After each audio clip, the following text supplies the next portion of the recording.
മഴതോരും മുൻപിലെ പുത്തൻ സ്റ്റോറിയിലേക്ക് ഏവർക്കും സ്വാഗതം. ഈ സ്റ്റോറി ഇഷ്ടപ്പെടുവാണെങ്കിൽ സബ്സ്ക്രൈബ് ചെയ്യാനേ, അതുപോലെ ലൈക്ക് ചെയ്യാനും ഹൈപ്പ് ചെയ്യാനും മറക്കല്ലേ.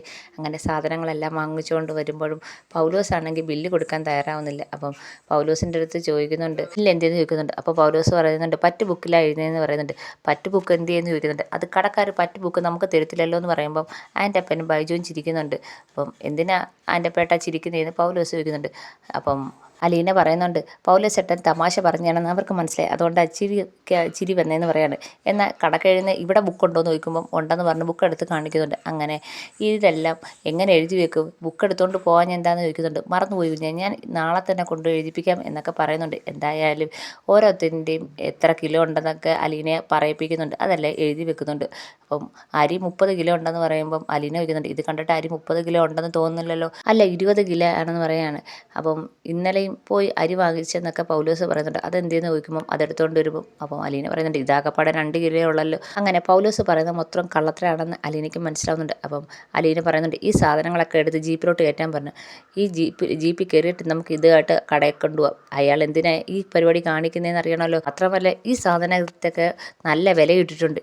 ഇത്രയും കൂടുതൽ വില വാങ്ങിക്കുന്നത് എന്തിനാണെന്ന് അയാളടുത്ത് നേരിട്ട് ചോദിക്കണമല്ലോ എന്നൊക്കെ അലീന പറയുന്നുണ്ട്. പിന്നെ എന്തെങ്കിലും നിങ്ങൾക്ക് പറയാനുണ്ടെങ്കിൽ ഇപ്പം പറയാം. കാരണം നിങ്ങൾ പറയുന്നതൊന്നും ഇതിനകത്ത് കൃത്യമായിട്ട് കാണാനില്ല. നിങ്ങൾ പറയുന്ന 30 കിലോ അരി ഇത് 15 കിലോ 20 കിലോയെ കാണത്തുള്ളൂ. അതുപോലെ ഓരോ സാധനം അങ്ങനെ.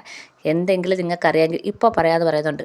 അപ്പോൾ പൗലോസ് ഒന്നും മിണ്ടുന്നില്ല. ആൻ്റപ്പൻ്റെ അടുത്ത് പറയുന്നുണ്ട്, നിനക്ക് എന്തെങ്കിലും പറയാനുണ്ടെങ്കിൽ ഇപ്പം പറയാമെന്ന്. അങ്ങനെ ആരും ഒന്നും മിണ്ടില്ല. അങ്ങനെ സാധനങ്ങളെല്ലാം എടുത്തു വെച്ച് കടയിലേക്ക് പോവുകയാണ്. അങ്ങനെ കൂടെ കുട്ടിയും റെഡിയായി വരുന്നുണ്ട്. അങ്ങനെ പോകുന്ന സമയത്ത് അലീന പറയുന്നുണ്ട്, ഈ ഗേറ്റ് കടന്ന പിന്നെ ആർക്കും ഒരു അഭിപ്രായവും പറയാൻ സമയമില്ല, വേണമെങ്കിൽ ഇപ്പോൾ വല്ലതും പറയാമെന്ന് പറയുന്നുണ്ട്. പൗലോസ് ഒന്നും മിണ്ടുന്നില്ല. അങ്ങനെ നേരെ കടയിലേക്ക് പോവുകയാണ്. അതിനു മുമ്പ് തന്നെ 3 പേരുടെ ഫോൺ വാങ്ങിച്ച് വെക്കുന്നുണ്ട് അലീന.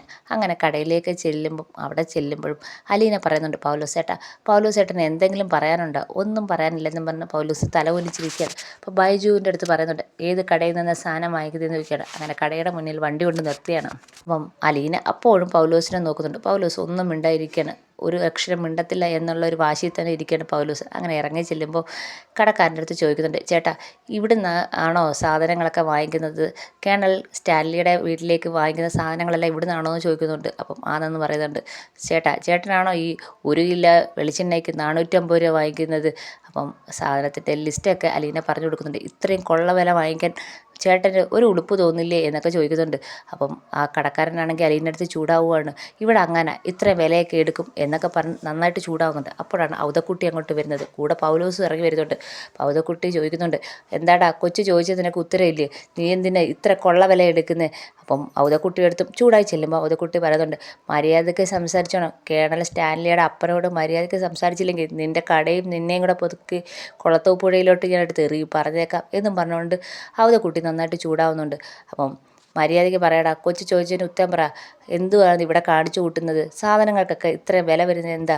പിന്നെ നീ പറയുന്ന സാധനങ്ങളൊന്നും അതിനകത്തില്ലല്ലോ. 30 കിലോയുടെ അരി 20 കിലോ അതിനകത്തുള്ളൂ. അങ്ങനെ എല്ലാ സാധനവും അങ്ങനെ തന്നെയാണല്ലോ എന്ന് ഔതക്കുട്ടി പറയുന്നുണ്ട്. അപ്പം ഒന്നും മിണ്ടാതിരിക്കുകയാണ് കടക്കാരന് മനസ്സിലായി കള്ളത്തരം പിടിക്കപ്പെട്ടെന്ന്. അപ്പം പൗലോസ് അവിടെ നിൽപ്പുണ്ട്. പൗലോസിനും ഒന്നും പറയാൻ വയ്യ. അങ്ങനെ രണ്ടുപേരും മുഖം നോക്കുവാണ്, അങ്ങോട്ടും ഇങ്ങോട്ടും മുഖത്തോട് മുഖം നോക്കുവാണ്. അപ്പം അലീന പറയുന്നുണ്ട്, നിങ്ങൾ തമ്മിൽ അങ്ങോട്ടും ഇങ്ങോട്ടും മുഖത്തോട്ട് നോക്കാനല്ല പറഞ്ഞത്, ഇതിൻ്റെ സത്യാവസ്ഥ അറിയണം. എങ്ങനെ ചേട്ടാ 30 കിലോ അരി എന്ന് പറഞ്ഞിട്ട് 20 കിലോ ആയി കുറഞ്ഞത്? അതുപോലെ തന്നെ ഈ സാധനങ്ങൾക്കെല്ലാം എങ്ങനെ വില കൂടി? എനിക്ക് ഉത്തരം കിട്ടിയേ പറ്റത്തുള്ളൂ എന്ന് അലീന വാശി പിടിക്കുന്നുണ്ട്. അവസാനം കടക്കാരൻ പറയുന്നുണ്ട്, ഇതെല്ലാം കൃത്യമായ വിലയിൽ തന്നെയാണ് എഴുതുന്നത്. പിന്നെ അധിക വിലയിട്ട് കാണിക്കുന്നതാണ് കേണൽ സാബിൻ്റെ അടുത്ത്. അപ്പം ആ പൈസയാണ് അധിക വിലയാണ് കേണൽ സാബ് അടയ്ക്കുന്നത്. അപ്പം അലീന പറയാണ്, ചുരുക്കം പറഞ്ഞു കഴിഞ്ഞാൽ കടക്കാരനും ജോലിക്കാരും എല്ലാം കൂടെ ചേർന്ന് കേണൽ സാബിനെ പറ്റിക്കുകയാണ് ചെയ്യുന്നത്. നിങ്ങൾ എല്ലാവരും കൂടെ ഒത്തുകൂടിയുള്ള കളിയാണെന്ന് പറയാണ്.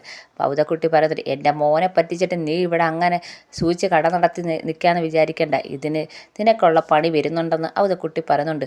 നീയും ഇവന്മാർക്ക് ഈ കള്ളന്മാർക്ക് കൂട്ടി നിന്ന് ഇല്ലേ എന്ന് ചോദിക്കുന്നുണ്ട്. അപ്പം കടക്കാരൻ പറയുന്നുണ്ട്, അത് അങ്ങനെ ചെയ്യേണ്ട വന്ന് സാറേ എന്നൊക്കെ പറയുന്നുണ്ട്. എന്തായാലും നിനക്കുള്ള പണി വരുന്നുണ്ടെന്നും പറഞ്ഞുകൊണ്ട് അലീനയും ഔതക്കുട്ടിയും കൂടെ അവിടെ നിന്ന് ഇറങ്ങിയാണ്. അപ്പം പൗലോസിന് കള്ളത്തരങ്ങളെല്ലാം പിടിക്കപ്പെട്ട് എന്ന് മനസ്സിലാവുന്നുണ്ട്. അങ്ങനെ നേരെ വീട്ടിലേക്ക് വരികയാണ്.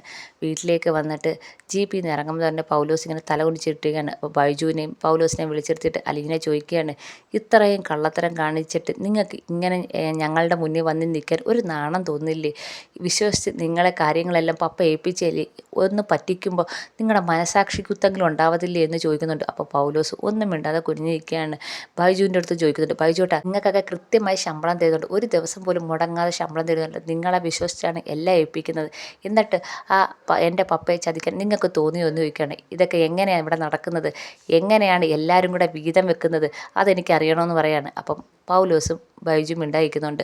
ഞാൻ ചോദിച്ചാൽ പറയാൻ പറ്റത്തില്ലെങ്കിൽ എൻ്റെ പപ്പയെ വിളിക്കുക, പപ്പ വന്ന് ചോദിക്കട്ടെ എന്ന് പറയുന്നുണ്ട്. അപ്പം പൗലോസ് പറയുന്നുണ്ട്, വേണ്ട കുഞ്ഞെ ഞാൻ പറയാമെന്ന് പറയുന്നുണ്ട്. അത് ഞങ്ങൾ അധിക വില കാണിച്ച് കടക്കാരൻ പൈസ വാങ്ങിക്കും, അതെല്ലാം കൂടെ ഞങ്ങൾ വീതിച്ചെടുക്കുമെന്ന് പറയാണ്.